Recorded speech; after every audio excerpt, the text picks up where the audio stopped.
¿Qué dice don Rubén? Gran crítico de cine, joven, de los mejores de España, es el que me ayuda en esta ocasión. Rubén Telles Brotón. Escribe en El último Mohicano. Hermoso árbol, ¿no? Mirá lo que es. Y esta es una tienda de discos que está buenísima. Pero vamos a hablar de cine. Hoy vamos a hablar de dos grandes películas. Curiosamente, vení, fueron las películas de apertura y cierre del festival que yo dirijo, pero no por eso vamos a hablar de ellas, sino si las elegí es porque me parecen extraordinarias. Una es de José Luis Torres Leiva y el título de la película es Cuando las nubes esconden la sombra. Y la segunda película es una maravilla, pequeña maravilla, de Iván Fun. Su título es El mensaje. Dos películas para el cinematógrafo de hoy y así comienza el cinematógrafo. Mirá las chicas.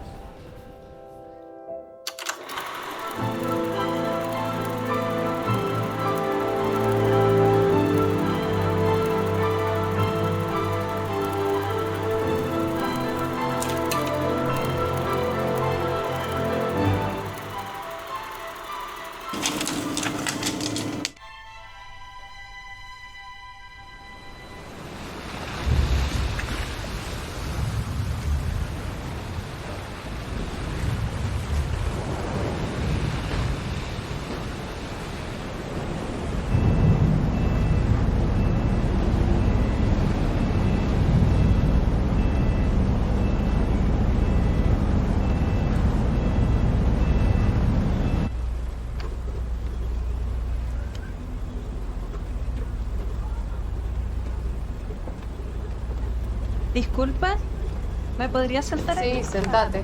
Muchas gracias.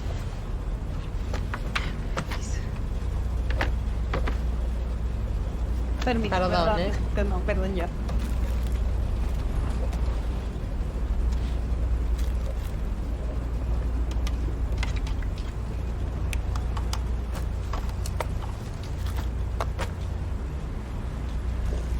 Rico ya tenía hambre. Ay, sí. Sí. Pensé que ayer nos iban a dar algo de cenar y no traje nada y ya estaba muerta de hambre. ¿Es la primera vez que haces el viaje? En barco sí, pero a Puerto Williams he ido 2 veces. Sí. ¿Tú vienes de vacaciones? No, vengo a trabajar. Ah, eres científica. No, soy actriz. Oh. ¿Y qué vienes a trabajar? Voy a actuar en una película que se va a filmar en Puerto Williams. Y ahora, próximamente. Ah, qué buena. Qué bonita. Con una directora chilena. Ah, mira.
Cuando las nubes esconden la sombra. Título misterioso. Pero es un título preciso porque es un título que las nubes y las sombras acá están en relación a los sentimientos. La película de Torres Leiva no es otra cosa que una película que es la película de un duelo. Y en realidad el duelo está duplicado, está detrás y delante de cámara. Porque si bien la protagonista, interpretada por María Alché, una extraordinaria actriz, extraordinaria directora, acá detrás de cámara solamente, está en una situación de duelo. Alguien de su familia ha muerto. Y por el lado de un personaje que se encuentra en un momento, también hablará de la muerte de su madre. Pero del otro lado está la muerte de la propia madre del director, de José Luis Torres Leiva, y la muerte de Rosario Blefari, que había estado en una película de José Luis y que, como sabemos, murió también. Entonces la película juega con esta cosa, o en todo caso es una película que se extiende el duelo del cineasta en la propia película. En principio se trata de una actriz que va a filmar una película al extremo sur, Puerto Magallanes, extremo sur de Chile. Y ella llega antes que el equipo de filmación. Por consiguiente queda como un poco en una situación colgada. La situación de estar suspendida es un poco también la experiencia del tiempo en el duelo. Quien haya vivido un duelo sabe de lo que estoy hablando.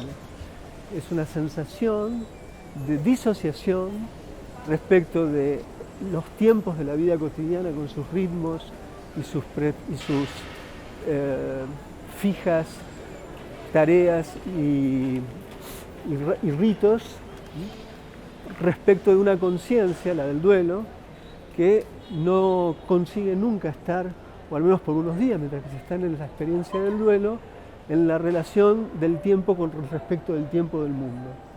Y ese tipo de conciencia, o esa experiencia de la conciencia, de alguna manera es como se plasma la película.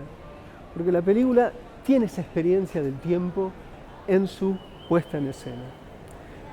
Lo que vemos es, ella espera y se va encontrando con gente que no conoce, gente que son personas de la vida cotidiana. Y es realmente increíble lo que sucede ahí. Primero porque hay una forma muy peculiar de honrar llamémoslo así, la decencia de los vínculos. Es decir, no encontrarse frente a otros en términos de qué me podés dar, qué te puedo dar, es decir, una relación, llamémosle económica de los vínculos. No es la oferta y la demanda en los vínculos, sino es los vínculos por el hecho de atender a otro. Y eso la película es constante, es absolutamente constante y es una maravilla. Lo otro que sucede es honrar el uso de la palabra, las cosas que se dicen, las cosas que se hablan, la delicadeza con la que se habla y con la que se dicen las cosas es absolutamente distinto de cómo estamos viviendo en la actualidad de nuestras vidas. Y todo esto sucede, y lo que va dándole matices a la película son los personajes.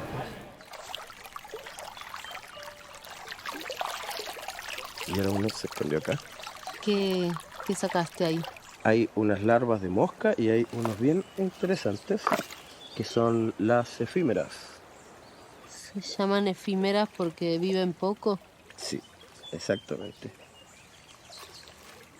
Acá en la isla yo he encontrado solo 5 especies de ese grupo de insectos y tienen, características muy particulares y que es una sincronía con las estaciones. Al acercarse la estación de verano, gran parte de estos animalitos están en la misma etapa de su ciclo de vida y emergen todos juntos de un mismo hábitat y salen desde el agua, salen sus alas y salen volando hacia afuera para encontrar pareja. Y la hembra, después de que ponen los huevos, muere. Sí. Por eso es efímera. Y los machos mueren después de la cópula. Después de la cópula. O sea, arriba, sí, directamente. Un biólogo que estudia la microbiología de los bosques, una chamán que le hace un masaje muy peculiar y que es ahí donde conocemos un poco lo que está viviendo el personaje. Y bueno, en cada interacción la película añade una capa más, a veces de la historia del lugar, a veces de la historia de los personajes. Y hay un viaje en auto que es clave en la película. Es el momento en el que el personaje de Alche conoce a una mujer, la lleva, le prestan el auto, es muy hermoso los tiempos, en un lugar donde no hay vehículos prácticamente, pero lo que es extraordinario ahí es ese diálogo, la forma en la que hay una relación entre el paisaje y lo que se cuenta y lo que se habla y lo que se dice, y la relación ahí sí aparecen las nubes. Por otro lado, hay también un trabajo notable sobre el sonido, que aprovecha muy bien para el relato, porque en un momento determinado se pone Alche a filmar, o mejor dicho, a encuadrar el sonido. Y este encuadre del sonido es buenísimo porque es empleado y utilizado estéticamente, duplicándolo en el propio film. De tal modo que hay una experiencia sonora para el espectador también, no solamente para el personaje. Película muy, pero muy hermosa. Película de José Luis Torres Leiva, que es uno de los cineastas más delicados que tiene Chile, un cineasta que de alguna manera pertenece a un linaje. No tiene mucho que ver con el cine de Raúl Ruiz, pero tiene que ver con la sensibilidad de Ruiz, con la libertad de Ruiz. Por eso el cineasta más cercano a Ruiz, que es Ignacio Agüero, el cineasta más cercano de José Luis Torres Leiva es Ignacio Agüero. Es decir, que ahí estamos frente a un universo sensible, porque el programa de hoy no es otra cosa que cómo filmar la experiencia sensible. Cuando las nubes esconden la sombra, de José Luis Torres Leiva. Mirá, todo esto que no tiene nada que ver con la sensibilidad, pero están los árboles. Están los árboles, siempre están los árboles. Corte.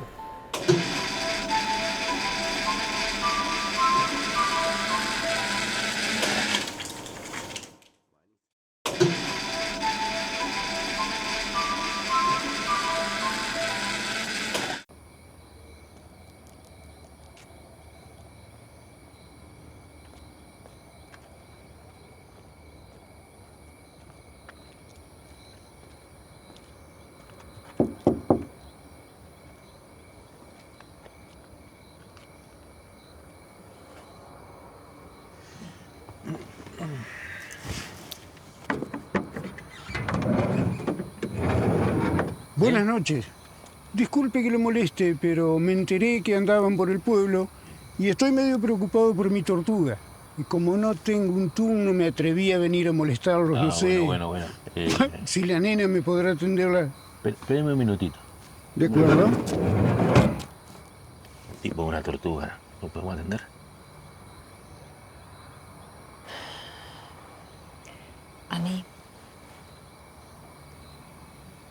Ani, despertate. Hay un señor con una tortuga. Bueno, serían 12.000 pesos, ¿está bien? Está bien, perfecto. Ahí va la nena.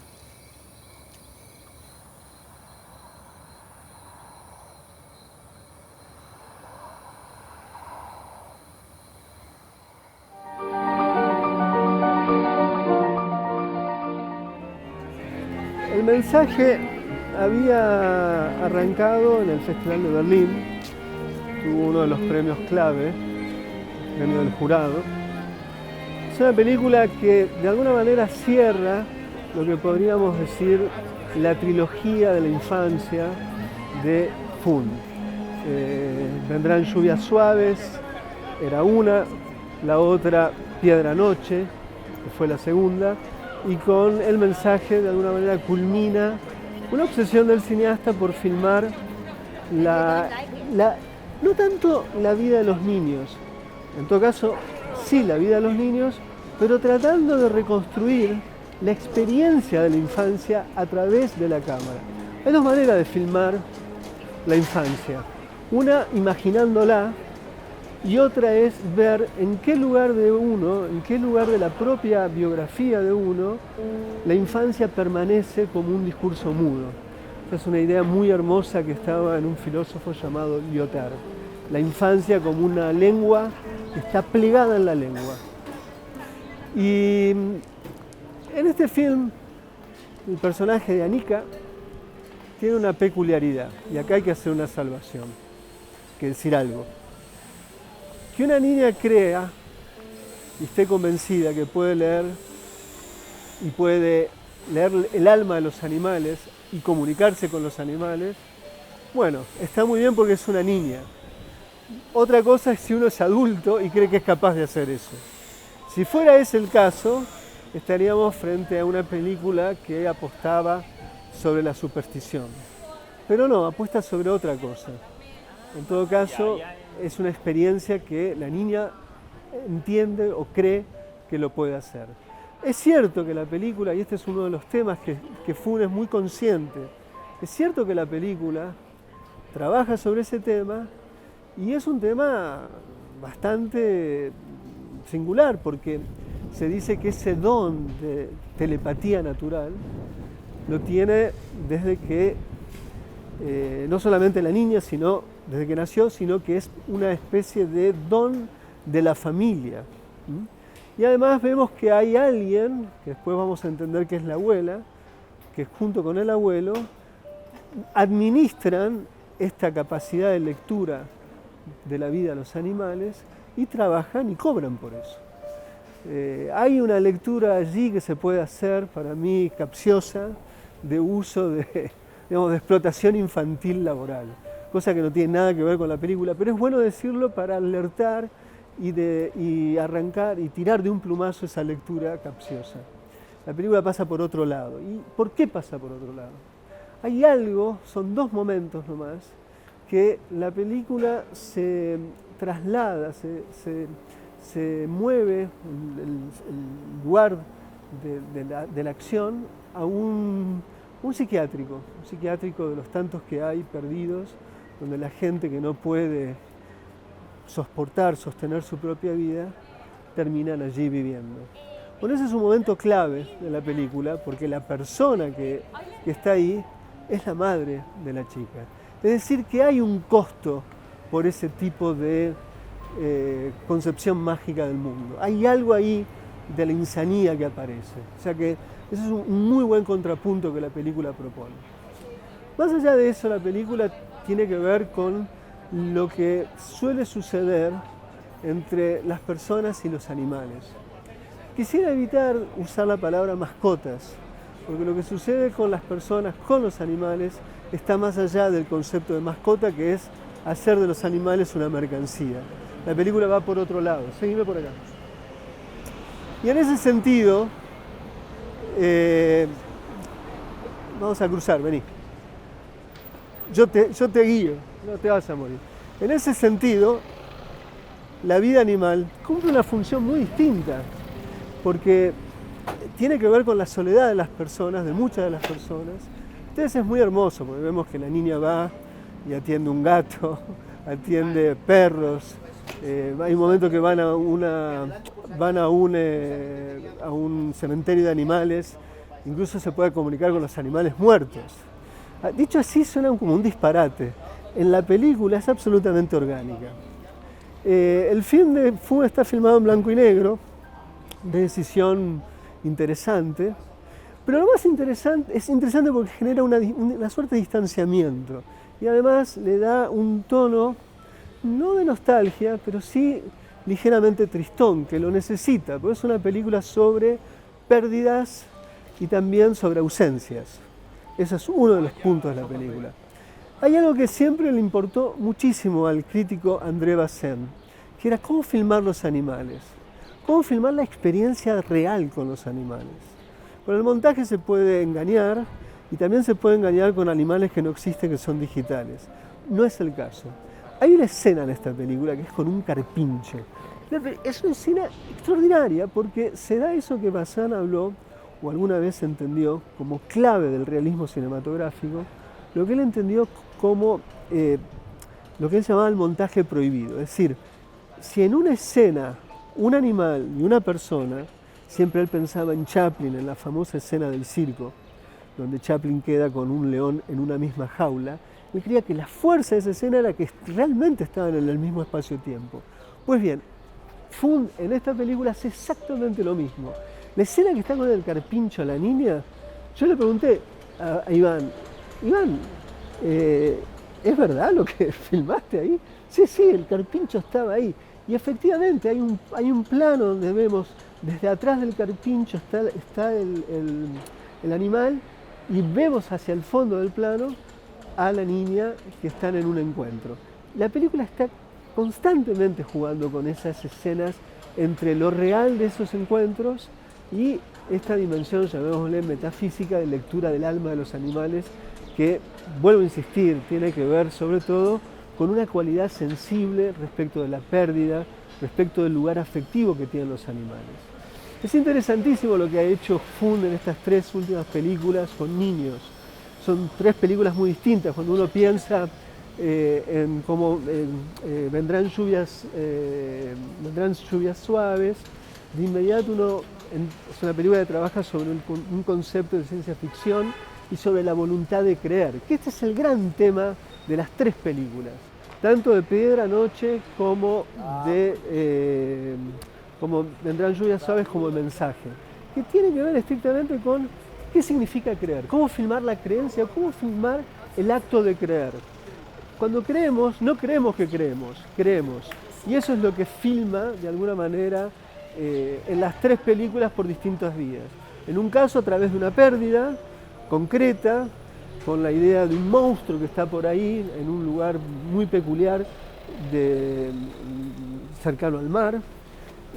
La segunda tiene que ver con una experiencia rarísima. Los adultos quedan dormidos para siempre, no mueren, duermen y no se pueden despertar, y los niños tienen que empezar a hacer su vida. Y finalmente el mensaje, donde los abuelos con una niña van por distintos lados de la Argentina, generalmente pueblos, dando el servicio de telepatía natural. Detrás de eso lo que está es el universo sensible de la infancia, con todo lo que conlleva la infancia. Es el momento donde la conciencia se está trabajando sobre sí. Es el momento donde los insumos del mundo van constituyendo una identidad, una forma de mirar el mundo que está frente de uno, y junto con todo eso, fundamentalmente en la infancia, es el momento estricto donde las creencias empiezan a circular en la conciencia. Gran película de Iván Fund, su título es El mensaje, hablamos de las 3, pero acá cierra un poco la trilogía de la infancia, o la infancia de Iván, podríamos también decir, citando indirectamente a Andrei Tarkovsky. Así que voy acá, mira, Roommate, Mario. No sé si este es un buen hotel para mí, así que vamos a decir. Este es un libro extraordinario, ya vamos a hablar de él. Esto es un adelanto, vamos a hablar de este libro que se lo regalé a Rubén, que le agradecemos, y nos vamos. Así que adiós, chao.